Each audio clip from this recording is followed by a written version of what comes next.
Alright guys, thanks for tuning in. Today we have a 2006 Jeep GrandCherokee.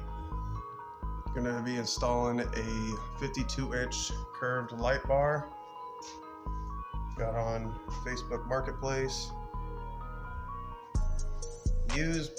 Barely used probably, if at all. He said he couldn't get it to fit on top of the blazer that he had, so we'll see if we can make it fit.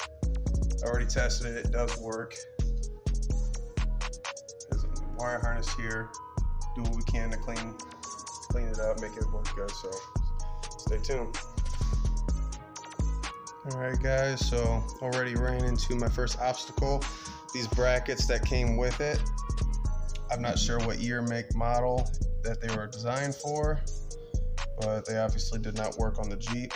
So using a cutoff wheel, some press, a little technique, little trial and error. I'm starting to modify it. Needed to be cut down for height, rebent for angle. So now that one actually ends up working out good. So we're gonna go ahead and mirror this. I already got the bend matched exact, so now I'm gonna trim it down. We'll grind it, we'll make it look good. We'll deal with what we got. So stay tuned. Okay, I went ahead and matched them. They're equal. They look the same. Grinded them all down both sides. Next we'll go ahead and do it with like a bed liner or like a flex seal, something to repaint it, recoat it, give it that texture maybe. Not looking for a flawless finish, but I'm sure it'll look good. Has in the past, so stay tuned.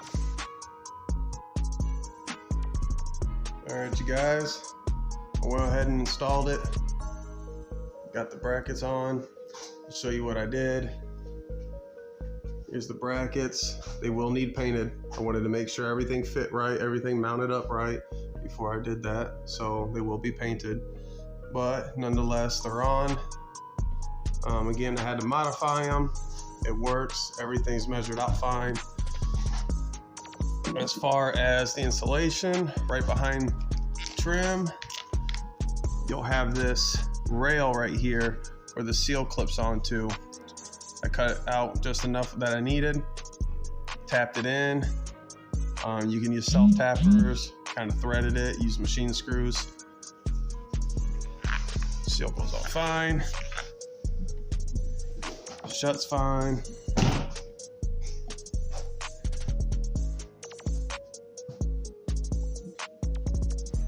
As far as the wiring goes, pretty simple.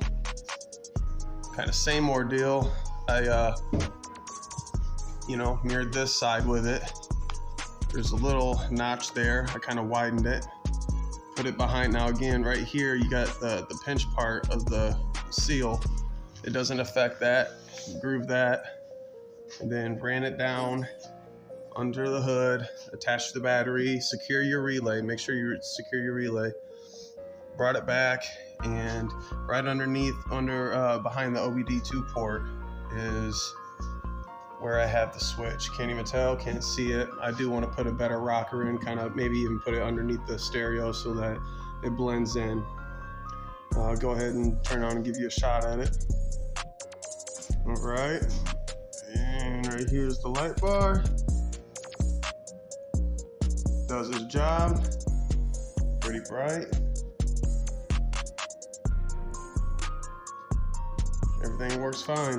Go ahead and I'll back it out and have everything lit up for you, see what it looks like. Nope, I gotta take mine. Alright, here it is. Everything turned on.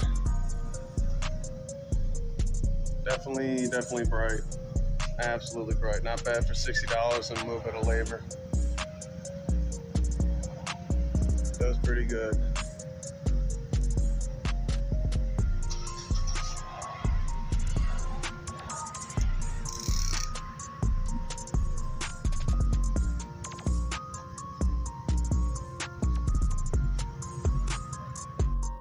Alright guys, thanks for tuning in, watching. I know I could have been a little bit more detailed on it, but didn't want to take up too much time. Fairly simple. I think the only complication was just trying to make those brackets work. Other than that, it's just positive, negative. Run your wires. Make sure it's mounted straight. Again, 2006 WK, I think is the Jeep. 2006 Jeep Grand Cherokee. I have lights that are out on my climate control panel. The little lights burnt out, so I'm going to take that all apart and reinstall those lights. Got a little pack of them on Amazon, so stay tuned for that. I'll go ahead and show you guys how to do that. Apparently it's a common issue with these. So, thanks for watching.